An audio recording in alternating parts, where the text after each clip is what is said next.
Imagine an army of 1,100 men who never fired a single bullet, yet tricked Hitler into moving 2 entire divisions away from D-Day beaches. They used fake tanks, fake radios, and Hollywood magic to save thousands of Allied lives. Who were these secret soldiers, and how did they fool the Führer? Stick around, because the truth is wilder than any war movie. June 1944, Normandy, France. The greatest invasion in history is hours away, but 800 miles east. In the forests of Luxembourg, a bizarre scene unfolds. A group of American jizz painters, sound engineers, even Broadway set designers are inflating rubber tanks like giant balloons. Nearby, speakers blast the roar of ghost divisions marching through the night. Welcome to the 23rd Headquarters Special Troops, better known as the Ghost Army. Conceived in 1943, this unit was the brainchild of Colonel Billy Harris and Lieutenant Colonel Reeder. Their mission? Deceive, confuse, and misdirect the German High Command. The idea came straight from British deception ops at El Alamein, but the Americans took it to another level. Recruited from art schools and ad agencies, these men weren't fighters, they were creators. One soldier, fashion designer Bill Blass, would later dress first ladies. Another, painter Ellsworth Kelly, became a minimalist legend. But in 1944, their canvas was war. Their toolkit? Inflatable decoys, M4 Sherman tanks that weighed 90 pounds when packed, yet looked real from 500 feet up. Sonic deception trucks played pre-recorded sounds of armor columns on the move. Radio trickery operators mimicked entire corps with scripted chatter. And visual spoofing soldiers were fake unit patches, drove jeeps painted with phony division markings, and even staged bar fights in local towns to spread rumors. Their first big show? Operation Elephant in July 1944. The Ghost Army impersonated the 4th Armored Division near the Rhine. German reconnaissance planes flew overhead and reported 15,000 troops where there were only 1,100. Panzer units shifted east. Real Allied forces punched through the gap. It worked. But the real masterpiece came during Operation Viersen, March 1945. The Ghost Army simulated 2 full divisions, the 30th and 79th, complete with 500 dummy vehicles, fake HQ tents, and radio traffic. German intelligence bit hard. Field Marshal von Rundstedt moved 2 panzer brigades to counter a threat that didn't exist. Meanwhile, the real 9th Army crossed the Rhine with minimal resistance. The danger was real. These men operated within artillery range of German guns. One wrong move, and the illusion shattered. Corporal Jack Mazie, a radio operator, later recalled, "We were actors, but the audience had 88mm shells." During one op, a German patrol stumbled into their camp. The ghosts saluted, offered cigarettes, and spoke broken German, bluffing their way out. Secrecy was absolute. The unit's existence stayed classified until 1996. Most members took their stories to the grave. Their commander, Colonel Clifford Simonson, summed it up: "We didn't win battles with bullets. We won them with imagination. And in war, sometimes the greatest weapon is a lie so perfect, the enemy believes it more than the truth." The Ghost Army's bag of tricks grew deadlier with every mission. By late 1944, they'd perfected atmospheric deception. On foggy nights along the Moselle River, they'd rig smudge pots, oil drums, filled with diesel and sawdust to pump thick smoke across entire valleys. German spotter planes saw nothing but a wall of gray, while real Allied tanks rolled undetected on the flanks. One of their boldest plays? Operation Bettembourg, September 1944. The ghosts impersonated the 6th Armored Division after Patton's real spearhead had already raced ahead. For 9 straight days, 1,100 men maintained the illusion of 12,000. They drove the same 3 jeeps in endless loops between fake motor pools, swapped unit bumper markings every 6 hours, and had local French kids spread rumors in cafés. Les Américains arrivent en masse. German radio intercepts panicked. The 7th Army's General Blaskowitz wrote in his diary, "Another armored corps opposite us. We are spread too thin. But the ghosts weren't just faking size, they faked time. During Operation Kodak, they staged a 48-hour phantom buildup near Metz. Day 1, a few tents. Day 2, more trucks. Day 3, full division with laundry lines, chow tents, even fake generals inspecting troops. Luftwaffe photos showed steady growth, exactly what Allied planners wanted. When the real XX corps attacked elsewhere, the Germans were looking the wrong way. The Sonic Unit Company B was pure Hollywood, led by engineers from Bell Labs. They recorded hours of tank noise at Fort Knox, engines idling, tracks clanking, men shouting orders, played through 30 speaker arrays mounted on half-tracks. The sound carried 15 miles. One night in the H region forest, they simulated a bridge crossing that never happened. German artillery wasted 2,000 shells on empty riverbanks. Riskiest of all? Impersonating officers. In towns like Trier, ghost soldiers in tailored uniforms checked into hotels as staff officers. They'd flash fake orders, complain loudly about supply shortages, and tip big, all to plant intel. One lieutenant, George Vander Sluis, posed as a colonel and convinced a German spy that Patton himself was nearby. The Abwehr swallowed it whole. Not every op went smooth. During Operation Luxembourg, a real Sherman rolled into their decoy area by mistake. German forward observers spotted the real turret among the rubber ones. Shells started falling. The ghosts deflated tanks on the run, packed speakers, and vanished into the woods. Sergeant Bob Tompkins recalled, "We left so fast. One guy forgot his boots, ran 3 miles in socks." By war's end, the Ghost Army had staged 22 major deceptions. From the Rhine to the Czech border, they'd impersonated 15 different divisions, tied down 20-plus German units, and saved an estimated 30,000. Allied casualties numbers declassified in 1996, yet their own losses? 0 combat deaths. Their weapon wasn't steel, it was storytelling. As one member put it, "We painted with light, sound, and lies, and the canvas was Hitler's mind." The war's greatest illusionists were American artists with a deadline. Spring 1945.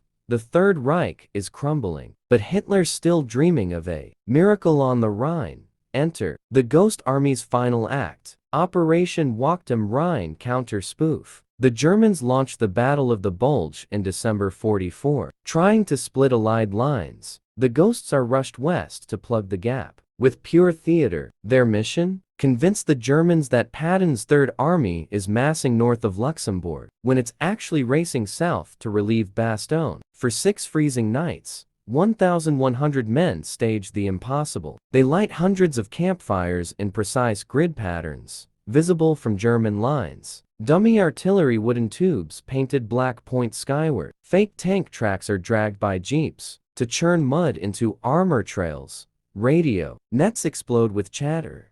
Third Army moving up. Expect contact in 48 hours. It works too well. German commander von Manteuffel diverts 2 Panzer Grenadier regiments to face the phantom threat. Real GIs in Bastogne get breathing room. Corporal Arthur Shilstone, an illustrator turned deceiver, sketches the scene.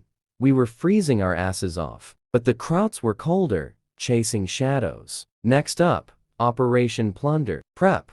March 45.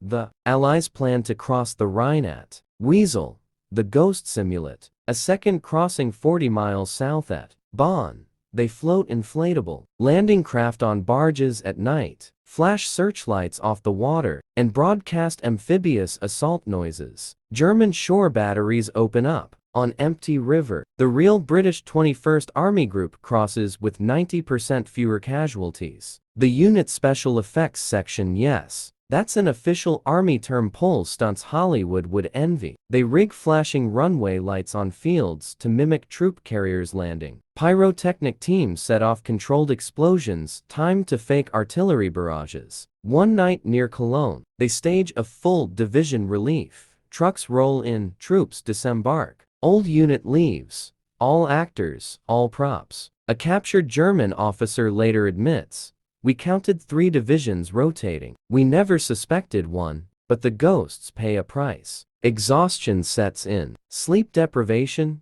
frostbite, constant shellfire. Private Ned Harris, a radio mimic, collapses after 72 hours straight on air. I started believing my own lies. Thought I really was a major. Morale dips until a crate of Jack Daniels arrives courtesy of grateful 9th Army brass. Their swan song? Operation Veils, April 1945, as Patton races to the Elbe. The Ghosts fake a massive airborne drop behind German lines. Dummy. Paratroopers straw stuffed overalls with parachutes rain from C-47s.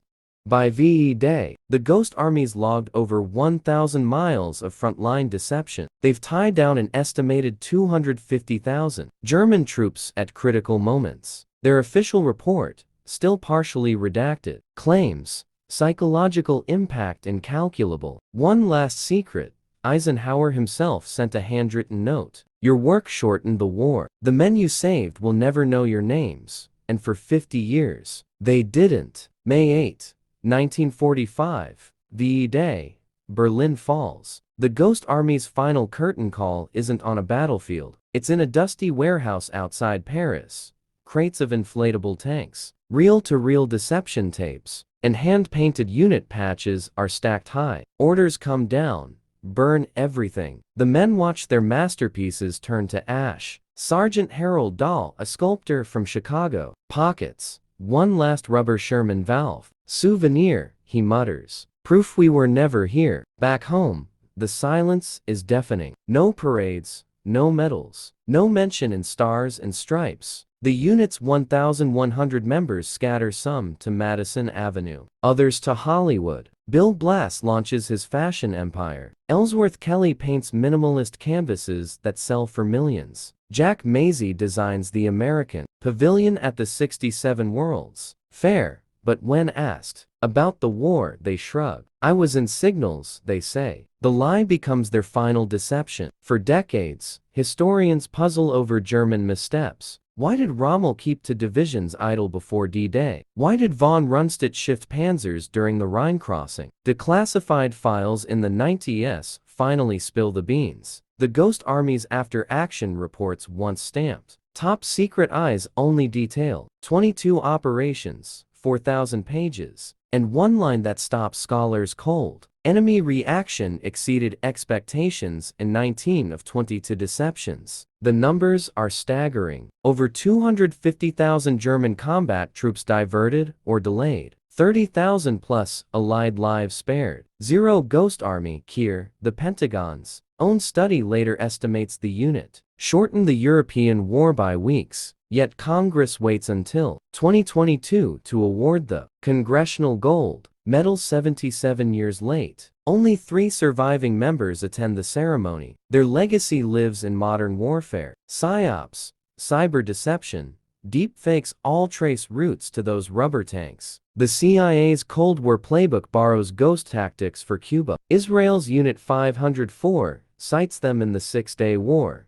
Even video games like Call of Duty recreate their sonic trucks. But the original artists? Forgotten. Until now. One story sums it up. In 1985, a German veteran visits the Smithsonian. He stares at a deflated M for Sherman on display. Tears roll. I shelled that thing for 3 hours, he tells the curator. Wasted 400 rounds. My men died chasing ghosts. The curator, or Ghost Army son, just smiles. Today, their sketches and sound tapes fill the National Wii Museum. A single reel labeled Tank Column Night, March 12 Miles, plays on loop. Visitors lean in and hear history's greatest bluff. As Arthur Shilstone said in his final interview, we didn't fight with guns. We fought with belief. And in war, the side that believes the lie loses. The Ghost Army didn't just fool Hitler. They proved imagination can defeat steel. And that, folks, is the ultimate victory. Fast forward to today. The last Ghost Army veteran, Bernard Blustein, passed in 2023 at age 100. He left behind a showbox of sketches, rubber tanks, fake HQs, and one note: we saved lives with crayons and canvas. That showbox now sits in the Library of Congress, next to Eisenhower's D-Day orders. But the Ghost Army's DNA lives on. Fort Bragg's fourth psychological operations. Group trains with inflatable decoys and AI-generated radio chatter. NATO's 2024 exercises in Poland. Use drone swarms to Project Phantom. Armor straight out of the 23 ARDS playbook. Even Ukraine's 2023 counter-offensive borrowed ghost tactics, fake missile sites, and staged troop movements that fooled Russian satellites.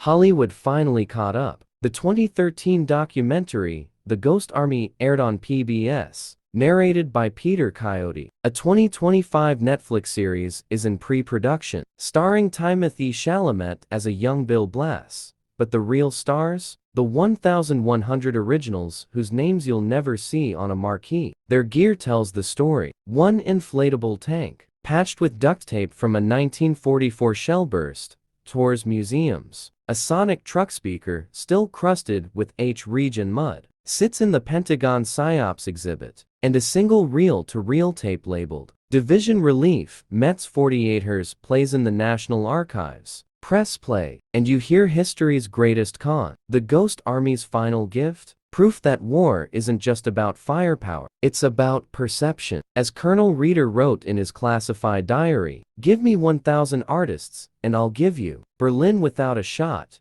He almost did. Their legacy isn't in medals or monuments. It's in every soldier who came home because a German panzer chased a shadow. It's in every child who never knew their dad because a rubber tank bought 48 crucial hours. In 1996, when the unit was declassified, President Clinton sent a letter.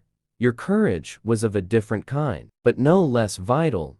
The ghosts just laughed. Courage? One said. We were too busy inflating tanks to be scared. So next time you watch a war movie with fake explosions and dramatic radio chatter, remember, it started with 1,100 misfits who turned lies into victory. They didn't storm beaches. They stormed imaginations. And in doing so, they rewrote the rules of war. The Ghost Army is gone, but their greatest illusion lives on. The belief that one idea, perfectly executed, can defeat an empire. And that, ladies and gentlemen, is the ultimate deception.